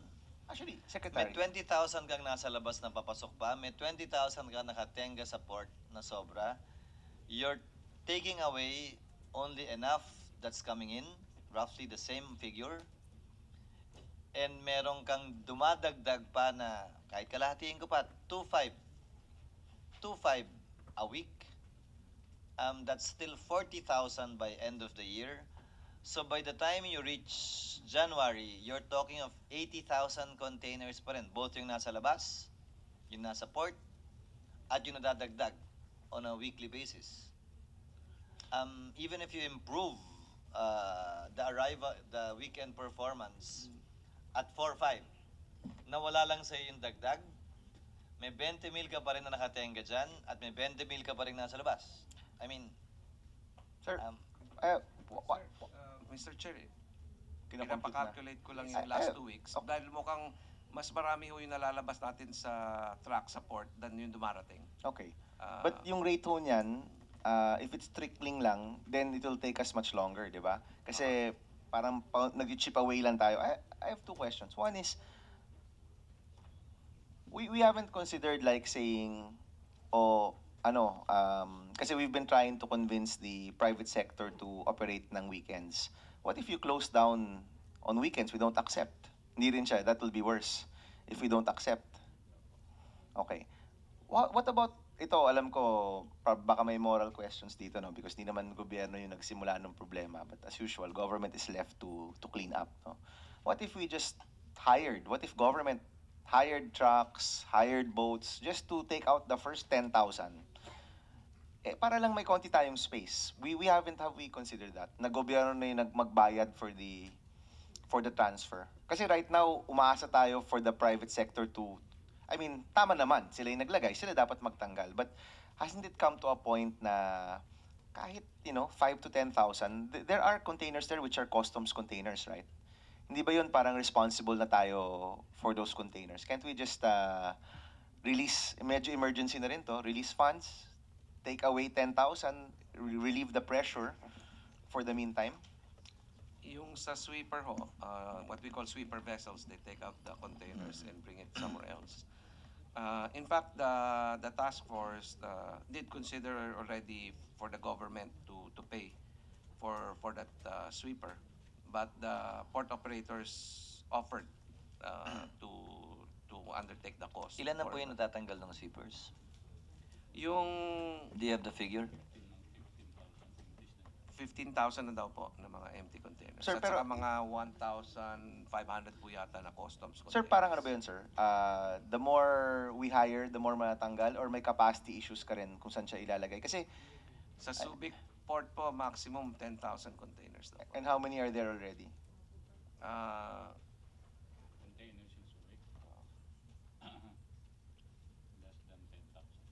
Hindi, 10,000 po yung capacity. Ilan na po ang nandun? Half. But kasi sir, 'di ba, any like 5,000 to 10,000 to relieve the port of 5,000 to 10,000 containers. Ang laking bagay kasi nun eh. Ako honestly, I think it's come to a point na maybe government can spend for it already. I don't know if that's Opo, something that that's you think actually is wise. we're open po yung task force to that. Eh. So willing na po tayo kung How much, sir? Ito po pala yung yung figures. So over the last 2 weeks, 64,500 containers came in sa ships. And yung nilabas po ng trucks is 68,800. So mas marami.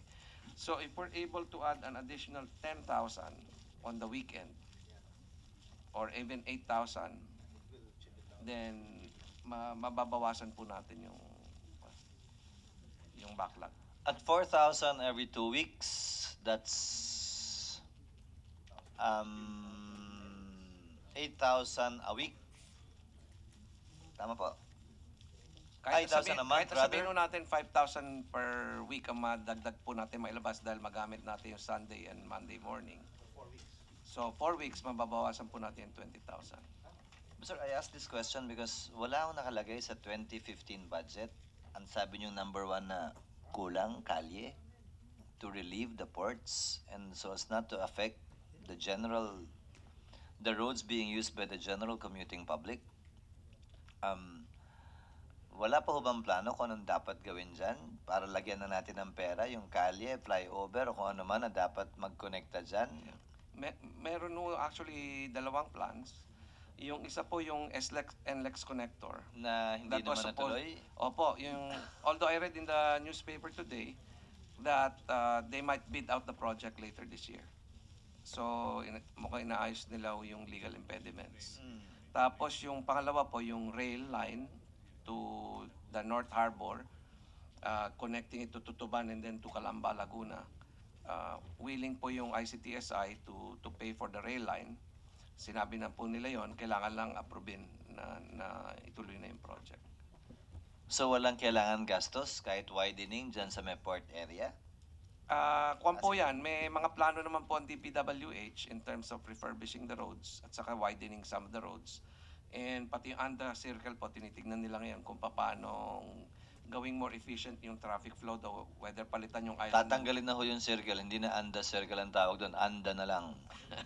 Pero kahit ho yung monumento ni Anda ron, tatanggalin na rin daw. So hindi mo na pwedeng tawaging Anda o Circle yon. Opo, one of the options po na kinukonsider yon. Baka lagyan na lang traffic light or baka liitan yung circle or lakihan. No? Sir, Hindi. by the time we face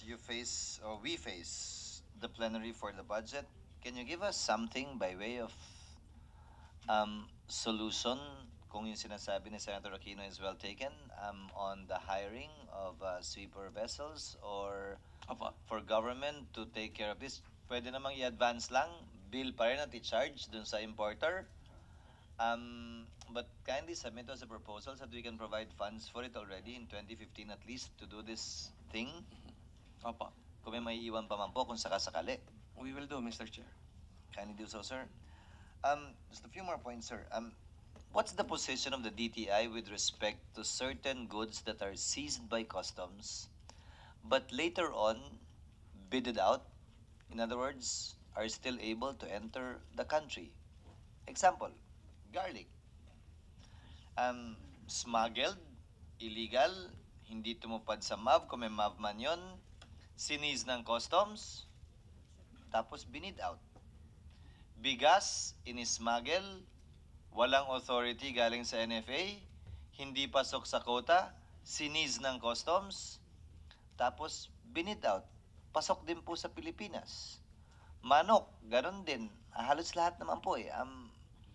What is the DTI's policy or position with respect to this kind of practice? So in other words, what they cannot do directly, somehow they have been able to do indirectly. It's a simple matter of getting a dummy to bid. And they still get the goods that they imported. Opo. Mr. Chair, in terms of our position there, actually, it depends po on the situation. In the particular case wherein yung garlic prices were very high, at saka yung rice prices are very high, I think since the goods that were seized were up to standard naman po, I think it was best that what the customs did, which was to auction off to provide additional supply sa market.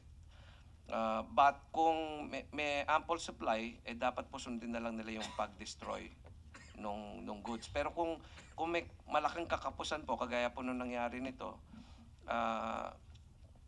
yung it's to the benefit really of the consumers na makadagdag po tayo ng supply sa merkado para po mas stable yung presyo. But it's too arbitrary, sir. I mean, don't you find that too arbitrary? Kung nagkataon na kulang yung supply, sige, yung illegal, pwede na ring ipasok dito. Precisely, they seized it because it was illegal to import them. Now, if you talk about rice, on the other hand, same problem. I'll give you a situation. Ang rason daw kung bakit tumaas ang presyo ng bigas sa bansa, kasi nag-istrikto daw yung customs. Ibig sabihin, bago nun, maluwang ang customs at kahit walang dagdag na produksyon, kaya ho hindi tayo nagkulang ng bigas, hindi dahil ginawa ni Secretary Alcalain dapat niyang gawin. Dahil ini-smuggle din naman yung bigas eh. The same argument applies to what you said. So hindi ba, the logic is somehow misplaced in that we choose to look the other way, like on smuggled rice, smuggled garlic, because the prices will remain stable if we keep it that way. Kung lang ho yun, I think it's a unique situation po. Dahil we're in transition na naghigpit nga ho yung customs. So from my perspective, mukhang Yeah, from the trade and industry perspective. nagkakulangan po talaga ng supply, kaya po tumaas But yung presyo. DA claims hindi daw kulang yung supply. Opo. From the DA's perspective, hindi daw kulang yung supply. Opo. So, in that situation, Sec, Oh. I'm customs. If it's going to be a case-to-case basis, sinong masusunod? DA na nagsabing hindi kulang? May hoarder siguro? O DTI na nagsasabing kulang? And therefore, customs will make a judgment call. In this particular instance, we will beat it out. In a different circumstance, we will destroy it. Isn't that too arbitrary and prone to corruption one way or the other? Not by DTI, but at least on the part Opo. of customs. Hindi, kung naman po yan yung hindi naman po sole decision ng customs po yan. Because that was consulted nung gagawin nila yan. So, ang decision po is wag sirain dahil nga mataas masyado yung presyo. Igamitin natin yung supply na yun para ma-regulate po yung presyo. So it wasn't an arbitrary decision by customs in this particular case. So they favor the DTI recommendation over the DA recommendation na hindi naman kulang. Ay, hindi ho DTI to. It was a big group po. Kasama po dyan Department of Finance, NEDA, at saka po. Does this meeting happen every week, every Ay, other hindi ho. day? Hindi ho. Nung na-discuss lang to in particular. When the port congestion problem was being discussed, this became a topic on what to do with those inventory, whether ililipat sa Subic or sisirain or ibibenta. So previous to this, you were never consulted? If it only Hindi came po. about Hindi during po. your discussions on port congestion, Opo. hindi po kayo nakonsulta bago ito? Hindi po. Hindi po. So it is only customs, presumably, making those decisions? Well, in the final analysis po kanilang decision yun. Pero yung normal kasi nila is seizure and destruction, di ba? So, pero kung ano kasi, ang feeling namin, given na sobrang taas nga ng presyo, parang almost immoral to destroy it eh. Na you have, di ba, yung mga tao hindi na makabili ng bigas po, tapos nandyan yung bigas mo, sisirain mo, parang hindi maganda ho tignan. Pwede rin naman ho ibenta pero sa ibang bansa eh. Oh. Huwag dito. I mean, Pero hindi kulang kung naman I think they will use that very sparingly. They will, kung nga hesitant nga silang gawin yun eh. So pero nung discussion parang sabi sayang naman dahil kulang nga tayo dito. Ang daming nagko-complain na mamimili ho na bakit ang taas ng presyo ng bigas. So para to alleviate the problem, yun na lang po decide. Was na DTI sirain. consulted in the importation of, if my computation was correct, in the zone of the president, 2.3 million metric tons this year and next year? Ay, kasama po kami sa NFA Council. Kasama po kayo? Oo. So that DTI was approved kasama by the po doon. NFA Council, 2.3 million? Kumpalo po yun, yung 800,000 po from last year. Tapos This may, this year, No, may, 800,000 was for this year. hindi ho, yung 800,000 po, last year pa in-approve ng NFA Council. yun. But for this year? Well, This it year ha- pa lang in-import yun? It happened na yung delivery po nangyari. Tama, di ba? Last year in-approve yun. Kaya nga po, pero 2.3 million in 2 pag-deliver years. po, dito nangyari. That's why it's 2.3 million in 2 years. 14 and 15. The Opo. 500 is standby. Opo. Tapos yung, then nag-approve uli yung NFA ng additional 1 million broken down into 2. 500, tapos an additional of 500 in case kailangan pa rin. Why? Sir, quite frankly, the DA is touting that we are rice exporting by 2013 and self-sufficient. And then we approve an importation, one of the biggest in the world again, for 2 years. So we're not self-sufficient? I guess from the NFA Council's point of view. I guess gano'n na nga We're po. exporting upland rice variety, but that's a shame. I mean, Yeah. they're telling us Yeah. we're exporting, but that's not enough to provide the country with our stable Opo. supply. Kung titingnan po natin yung presyo, ako kasi po matagal akong trader, no? Pero hindi rice, financial instruments. Pag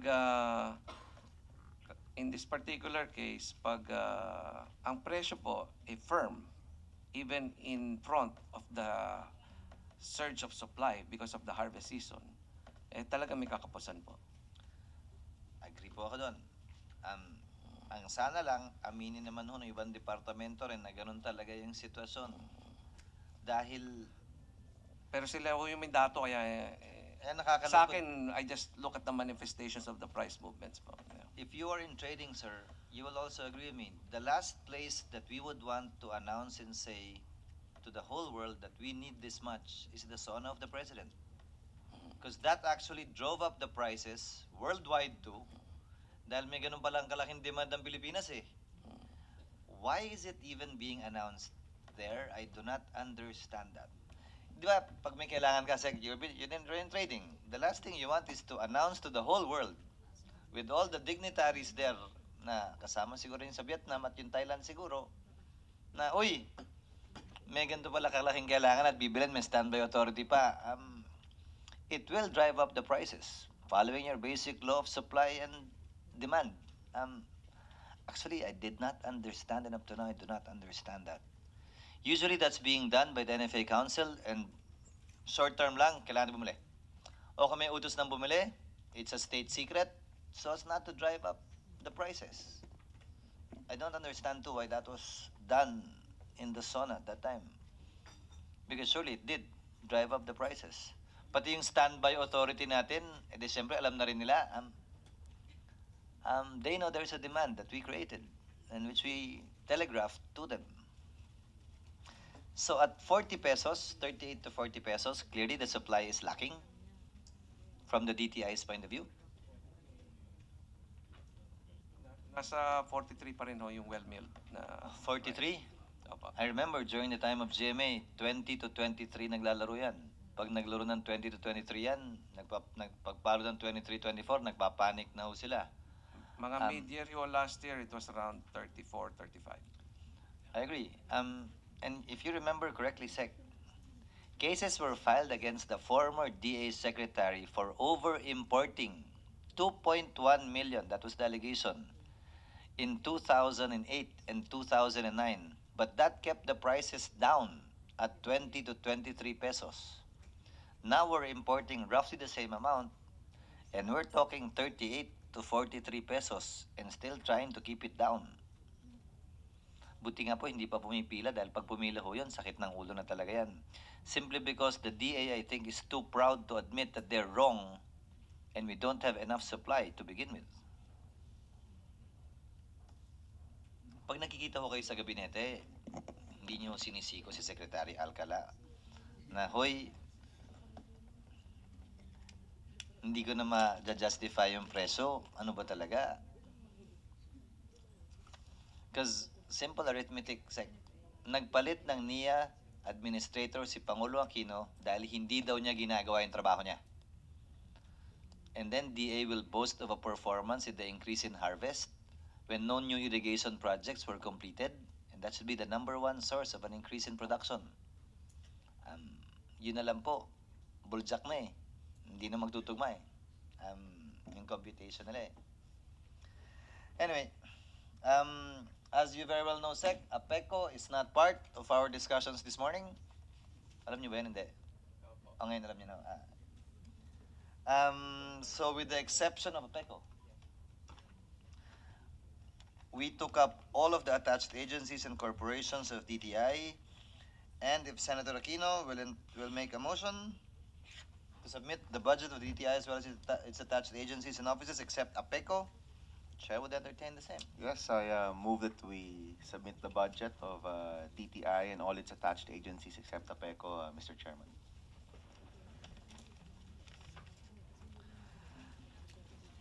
Chair hereby directs, subject to the submission of the documents requested earlier on the detailed breakdown of the MOE for the MFOs of DTI as well as some of its attached agencies, the proposed budget for 2015 of the DTI as well as the attached agencies covered by this morning's hearing is hereby submitted to plenary for its final determination, deliberation, and approval. Thank you very much for coming, Mr. Secretary, at magandang umaga po sa inyong lahat.